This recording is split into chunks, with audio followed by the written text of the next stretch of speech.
Hey everyone, we are here in a snowy Chester, New York, about an hour and a half outside of New York City, digging into a really interesting story today about how ICE plans on expanding its footprint in the United States. We've been following this story pretty closely, and if you guys aren't familiar, we're going to unpack all the details. So right now, ICE has reported plans to open several facilities across the country to house migrants, house people who are in the country illegally with criminal records before they are deported out of the United States. This plan is to speed up President Trump's deportation agenda. And as you can probably imagine, some communities across the country are really eager to help out the president with these plans, other places not so much. And where we're at right now happens to be one of those places where local leaders are pushing back. To set the scene for you, I'm here in front of an old auto parts warehouse in Chester. This facility is more than 400,000 square feet. And right now, ICE is considering this space to house criminal illegal migrants. And we know this because DHS was required to file a public notice that it would like to purchase and rehabilitate this warehouse because it's situated in a floodplain. Local elected leaders were not happy about this plan. I've actually talked to a few of them, including Brandon Holdridge. He is the town supervisor of Chester, and he said that he and other leaders have written to DHS and even passed a resolution to express their opposition. This facility, again, one of reportedly 23 warehouses that are being looked at across the country. The Washington Post was actually the first outlet to do significant reporting on this. And according to the Washington Post, DHS has already bought 2 warehouses this month, one in Williamsport, Maryland for $102 million and another in Surprise, Arizona for $70 million. The outlet reporting this based on deed records. And Washington Post also says that as soon as April, we could see detainees at the 2 facilities, the one being in Maryland and the other one being in Arizona. But again, here in Chester, New York, this is a spot that has not yet been purchased by the feds, but we do know from public advisories that they are looking at this. This is an old auto parts warehouse. And since yesterday, I've been on the ground talking to people in this community, and we're getting sort of mixed reaction from locals. It's just pretty interesting to hear. Elected leaders, again, are pretty united in their opposition, but it's the locals where we're seeing just a variety of viewpoints. I talked to one person, his name was Alex. He worked in a local comic book store, and he said that I want to read you his quote. He said, quote, "Personally, I'll be happy to see some of the laws start to get enforced in New York State." I talked to another person, a woman. Her name was Christine, and she told me that she thinks putting a facility here will start riots, and she wants to avoid that. She went on to say, quote, "I'm more concerned about the safety of the community. I don't want violence coming to the area." And then, you know, we've talked to a couple of other people who somewhat feel pretty neutral on the facility. That, you know, their biggest concern is, you know, clashes between protesters here. We do know that immigration enforcement is a heated topic right now in this country, and no matter what side of the aisle you sit on with this topic, you know, it seems like there is more division than unity on how to move forward. Here in Chester, New York, who could we say is leading the opposition to it? Well, a Democratic congressman, Pat Ryan. I've spoken to his team pretty extensively about what he has done to express his opposition. He created a petition several weeks back, and he says right now he has more than 20,000 people who've signed on to this petition to express their opposition. He also held a rally here last week. He said about 600 people attended, and he had some pretty strong words for some leaders in the Trump administration. I want to read to you a direct quote. He told the crowd this last week, and they were cheering, and they had their signs. He said, quote, "My message to Stephen Miller and Kristi Noem and Trump and ICE is simple. Stay the F out of Hudson Valley," end quote. I'm not sure if we have some questions right now on any of the live streams. Do we have anything yet? Okay, not yet. Okay, so while you guys are still hopping on, coming to the live stream, I want to tell you DHS's response to the opposition from this community. We got a statement from the agency, and it said, quote, "ICE is targeting the worst of the worst, including murderers, rapists, criminals, gang members, and more. U.S. Congressman Pat Ryan should be glad that ICE is expanding detention space to keep criminal illegal aliens off New York's streets before they are removed for good from our communities," end quote. So DHS showing a pretty strong defiant face, and their plan to carry out President Trump's deportation agenda. For those of you who are just joining, I'm here in Chester, New York, about an hour and a half outside of New York City, at one of the old warehouses that is currently being eyed by the feds as a possible facility to house illegal migrants before they are deported out of the country.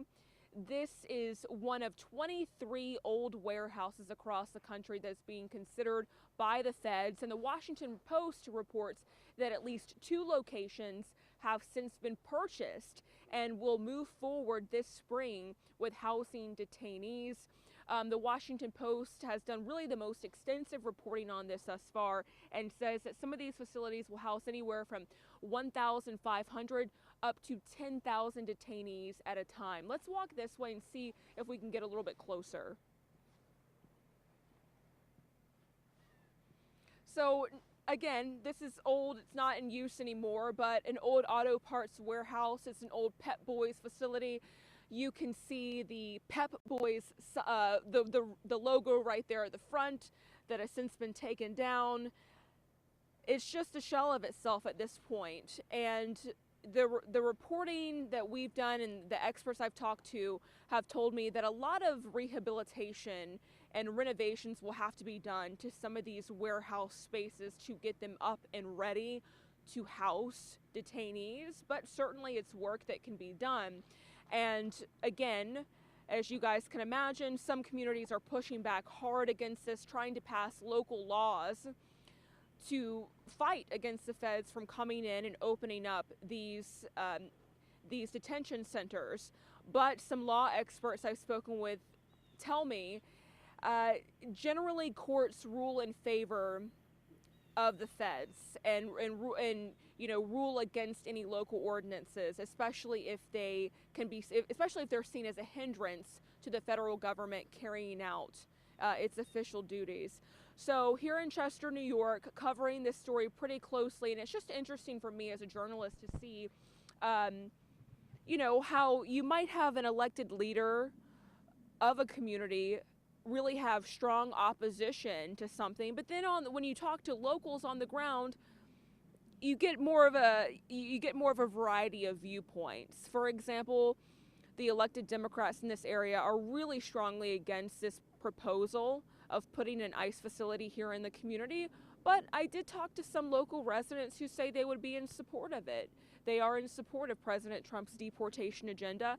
Then I also talked to some other residents who say it's not so much that they're against the deportation agenda, it's more that they're concerned about clashes here at the facility. They're worried that the scenes like we've seen in Minneapolis, Minnesota could come here to Chester. I think we might have a few questions on the live stream. Yes. Has DHS been on the site of this detention center? And that was a question that we asked the town supervisor yesterday. He couldn't confirm it. Okay, I'm here with my producer, Seth Andrews, and he's going to talk to us about that. He couldn't, the town supervisor, Brandon, he couldn't confirm it, but what he did say was he believed that there was a flyby that they did, that the government did, just to sort of see the aerials to see the actual facility itself. Yeah, okay, great context. And it was great to actually talk to the town supervisor to hear what they know from DHS. He did say that beyond that flyby that they haven't heard from DHS directly. Correct. Other than the public advisory that that the federal government was required to put up, he said other than that, they have not been contacted directly by DHS. And again, that public advisory is required by law because this facility is situated in a floodplain. One other question, what is local NYPD reaction to this?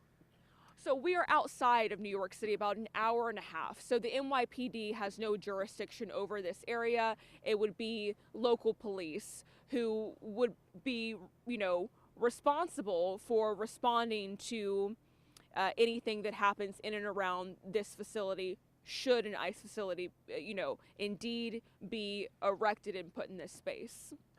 And that was one of the things, too, that Brandon, the town supervisor, he talked about, is the concern of having protesters, counter-protesters, which is now going to eat up resources with their police, officers, and requiring more to be on site, taking away from other emergencies and things that they have to handle. So that's a great point. Yes.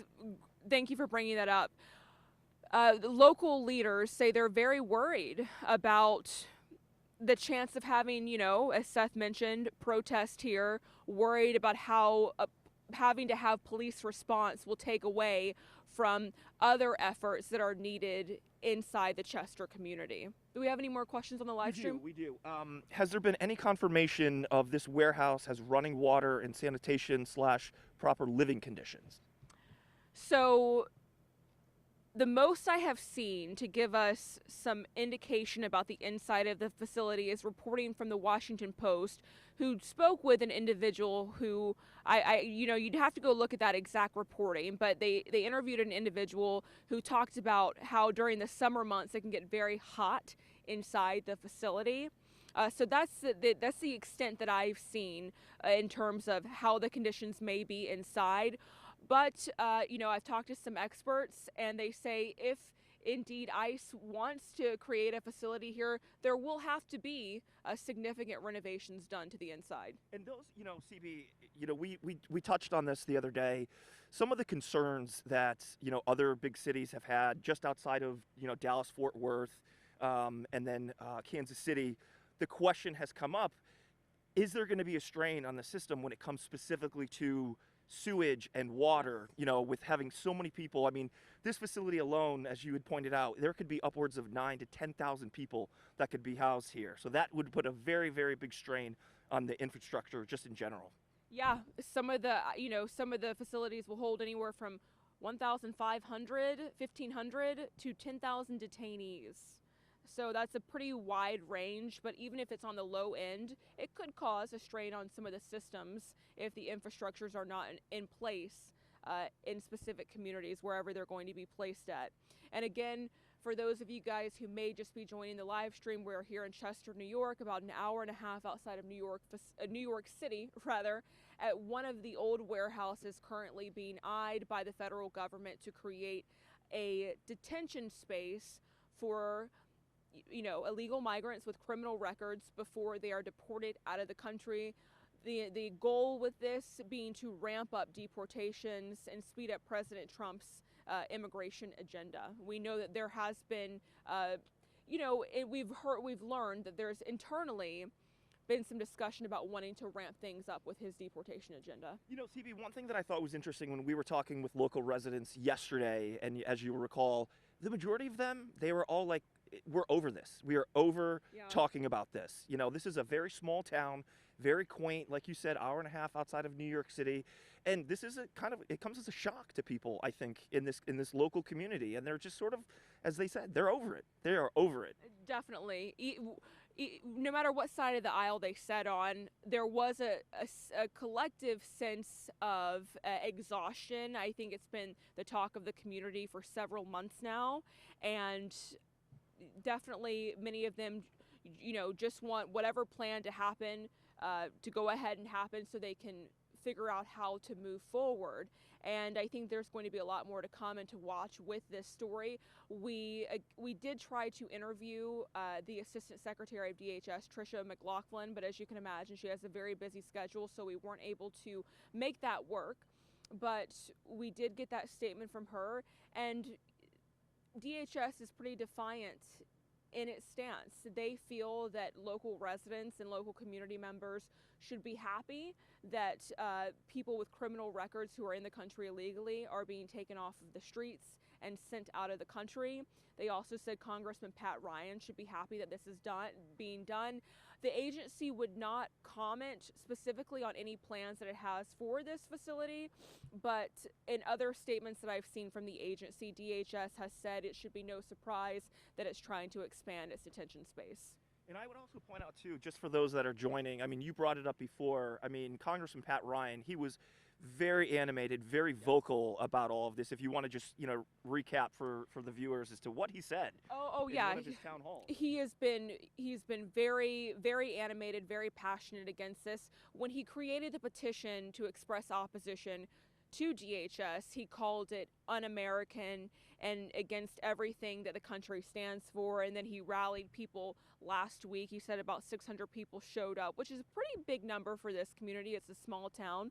And he said to the crowd he had a direct message for some people in the Trump administration, saying, "My message," this is a quote, "my message to Stephen Miller and Kristi Noem and Trump and ICE is simple. Stay the F out of the Hudson Valley." So pretty strong words there from the Democratic Congressman Pat Ryan.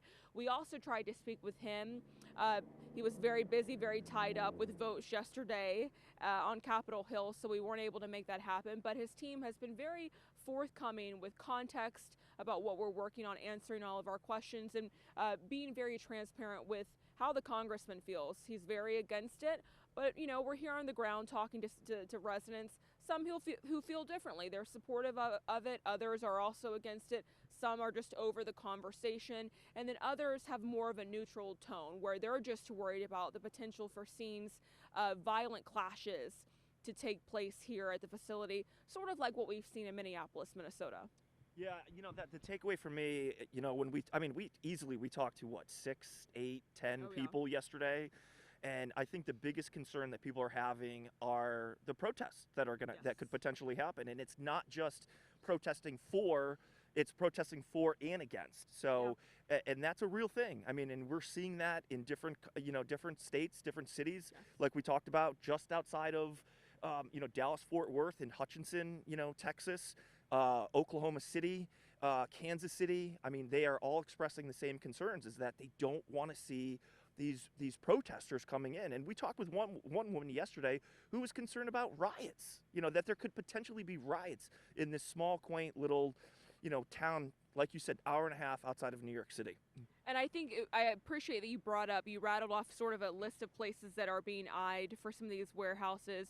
You talked about North Texas, Hutchinson, Texas specifically, Kansas City, Oklahoma City. I read this, that the Oklahoma City mayor, he made a post recently on social media to say that the property owners of one of these big warehouses there decided not to sell to DHS. So that was an interesting update. We've also learned that Maryland is one of those other locations. So really across the country could become, different locations across the country.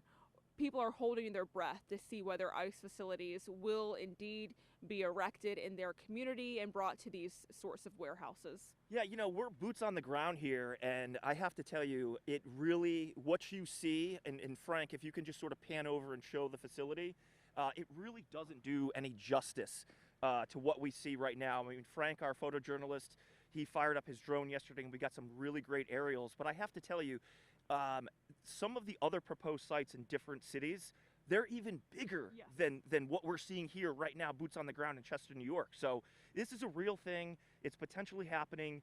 So, obviously this is something that CB is going to continue to follow. This would be one of the smaller facilities. That's a great point. And some of the other ones in other states are, even much bigger than this.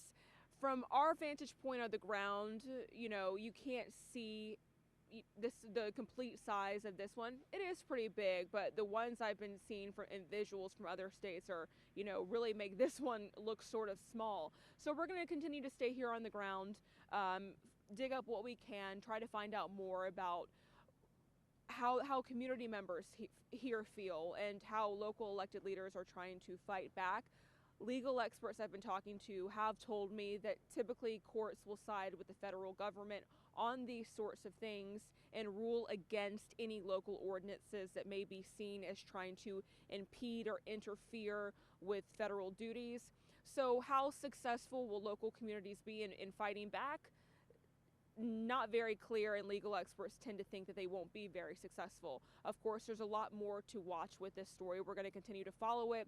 We've also learned recently that a facility could be opening up in New Hampshire, and we know elected leaders there are trying to push back against that. So this is a story that is going to continue to unfold and develop over the coming months. We do have a live hit coming up on Fox News at 2:25, I believe, so please tune in for that, and we'll give you guys another comprehensive review of this story.